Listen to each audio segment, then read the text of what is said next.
خلیج بنگال میں ہوا کے دباؤ میں کمی کے باعث ریاست میں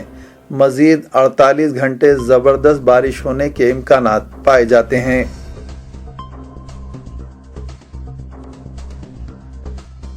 deputy chief minister Damodar Narasimha 2 دن کے دورے پر دہلی روانہ ہوئے، جہاں وہ تلنگانہ کے مسئلے پر پارٹی کے سینئر قائدین سے ملاقات کریں گے۔ اسی دوران غلام نبی آزاد نے سونیا گاندھی سے ملاقات کی۔ دوسری طرف ریاست کو متحد رکھنے کی حکمت عملی تیار کرنے کے لیے سیما آندھرا کے وزراء اور ارکان اسمبلی 24 جولائی کو اجلاس منعقد کر رہے ہیں۔ باوثوق ذرائع سے پتہ چلا ہے کہ چیف منسٹر اور صدر پردیش کانگریس نے کور کمیٹی کے سامنے ریاست کو متحد رکھنے کے لیے جو رپورٹ پیش کی تھی،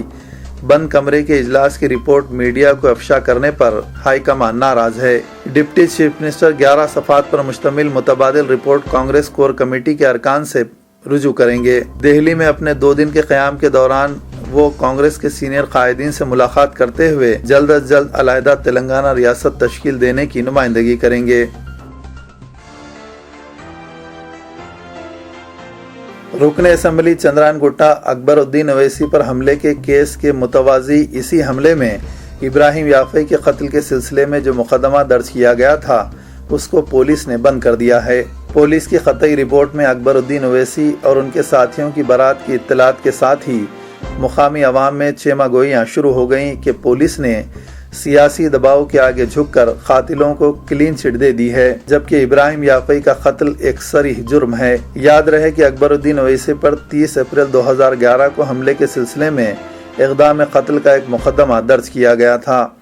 تاہم متوازی طور پر ابراہیم یافعی کے قتل کا مقدمہ درج نہیں کیا گیا، جس پر مقتول ابراہیم یافعی کے بھائی اودھ بن یونس یافعی نے 4 ستمبر 2012 کو کمشنر پولیس حیدرآباد،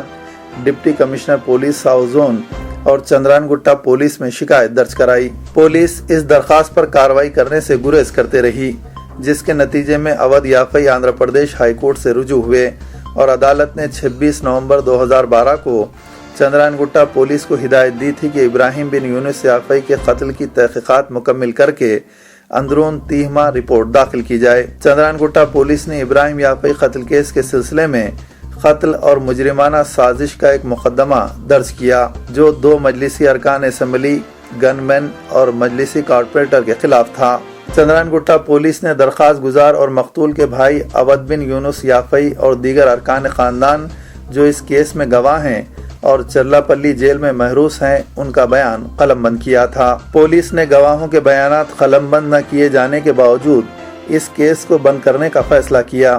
اور محض شواہد کے فقدان کا بہانہ بناتے ہوئے قتل کا مقدمہ ختم کر دیا گیا۔ اس رپورٹ کی قطعیت سے چند دن قبل اکبر الدین اویسی نے deputy chief minister Damodar Narasimha سے ملاقات کی تھی۔ مقامی عوام نے شبہات کا اظہار کیا ہے کہ پولیس پر سیاسی دباؤ ڈالا گیا۔ اس ملاقات کے بعد پولیس نے اپنی رپورٹ کو قطعیت دیتے ہوئے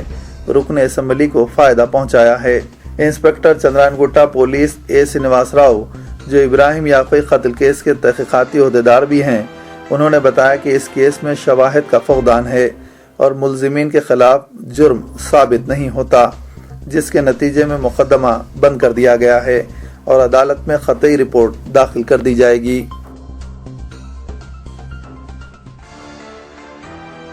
اقلیتی طلبہ کو اسکالرشپ کے حصول میں دشواریوں کو پیش نظر رکھتے ہوئے ریاستی اقلیتی کمیشن نے بینکرز اور عہدیداروں کے ساتھ ایک ورکشاپ منعقد کیا، جس میں مختلف سماجی تنظیموں کے نمائندوں کے علاوہ عوام کی کثیر تعداد نے شرکت کی۔ ورکشاپ کے انعقاد کا مقصد اسکالرشپ کے حصول کے بارے میں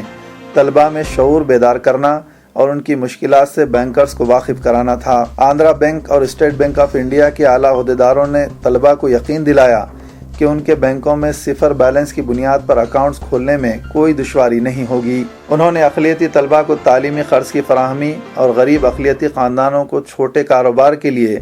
قرض کی اجرائی سے متعلق موجود اسکیمات سے واقف کرایا۔ صدر نشین ریاستی اقلیتی کمیشن عابد رسول خان کی صدارت میں منعقدہ اس ورکشاپ میں آندھرا بینک کے general manager K V Kannan, state bank of Hyderabad کے general manager Venkat Raman, district revenue officer Rahimuddin کے علاوہ مینیجنگ ایڈیٹر روزنامہ سیاست جناب ظہیر الدین علی خان اور سابق صدر نشین اقلیتی کمیشن جناب یوسف قریشی نے شرکت کی۔ حیرت کی بات تو یہ تھی کہ اقلیتی اسکالرشپ سے متعلق اس ورکشاپ میں اقلیتی فائنانس کارپوریشن کے کسی عہدیدار نے شرکت نہیں کی۔ ورکشاپ میں شریک طلباء اور ان کے سرپرستوں نے شکایت کی کہ بینکوں کی جانب سے صفر بیلنس پر اکاؤنٹ کھولنے سے انکار کیا جا رہا ہے۔ بینکرز نے وضاحت کی کہ سافٹ ویئر کی خرابی کے سبب بعض برانچز میں مسائل پیدا ہوئے ہیں، تاہم انہیں دور کر لیا جائے گا۔ سی پی آئی ایم کے جنرل سیکرٹری پرکاش کرت نے کہا ہے کہ اگر سماجوادی پارٹی اچھا مظاہرہ کرتی ہے تو 2014 کے لوک سبھا انتخابات میں پارٹی کے صدر ملائم سنگھ یادو وزیر اعظم کے امیدوار کی حیثیت سے ابھر سکتے ہیں۔ پرکاش کرت نے کہا کہ سماجوادی پارٹی مجوزہ انتخابات میں فیصلہ کن رول ادا کرے گی۔ ملائم سنگھ نے اس سے پہلے ہمارے ساتھ کام کیا تھا اور اگر ان کی پارٹی انتخابات میں مضبوط موقف حاصل کرتی ہے تو وہ وزیر اعظم کے عہدے کے امیدوار ہو سکتے ہیں۔ پرکاش کرت نے دعویٰ کیا کہ بائیں بازو جماعتیں انتخابات میں اپنے ارکان پارلیمنٹ کی تعداد میں اضافہ کریں گی اور انہیں غیر کانگریس اور غیر بی جے پی حکومت کی تشکیل کا امکان نظر آ رہا ہے، کیونکہ یو پی اے اور این ڈی اے دونوں کمزور ہو گئے ہیں۔ کانگریس نے مبینہ دہشت گرد تنظیم انڈین مجاہدین کے قیام کو 2002 کے گجرات فسادات سے جوڑنے سے متعلق party general secretary Shakeel Ahmed اور پارٹی رکن پارلیمنٹ رشید مسعود کے ریمارک سے بے تعلقی کا اظہار کیا ہے۔ پارٹی کی ترجمان رینوکا چودھری نے ایک پریس کانفرنس میں اس بارے میں پوچھے گئے سوال کا جواب دیتے ہوئے کہا کہ یہ پارٹی کا خیال نہیں ہے۔ شکیل احمد نے اس مسئلے پر ٹویٹر پر تبصرہ کرتے ہوئے کہا تھا کہ گجرات فسادات نے انڈین مجاہدین کو جنم دیا ہے۔ بعد میں پارٹی کے رکن پارلیمنٹ رشید مسعود نے بھی اسی طرح کا خیال ظاہر کیا۔ رینوکا چودھری سے جب اس بارے میں پوچھا گیا تو انہوں نے اس خیال کو مسترد کر دیا، تاہم نریندر مودی حکومت پر وار کرتے ہوئے کہا کہ جس طرح گجرات میں ایک مخصوص طبقے کو نشانہ بنایا گیا، ایسی مثال ملک میں کہیں اور نہیں ملتی۔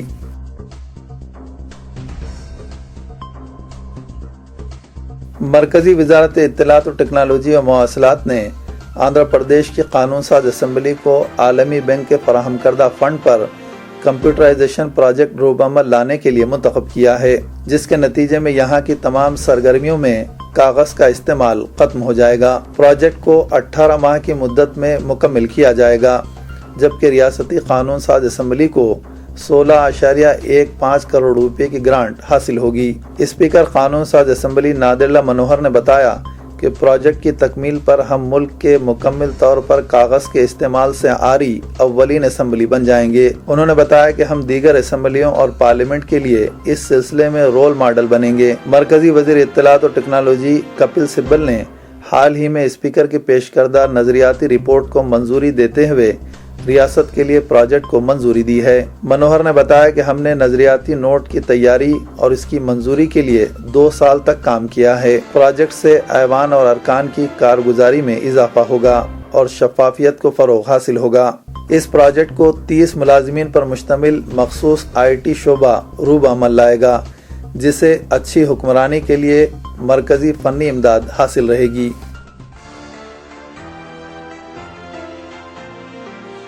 جنوبی افریقہ کے سابق کپتان ہینسی کرونے سے متعلق میچ فکسنگ اسکینڈل سے کرکٹ کی دنیا دہل جانے کے 13 سال بعد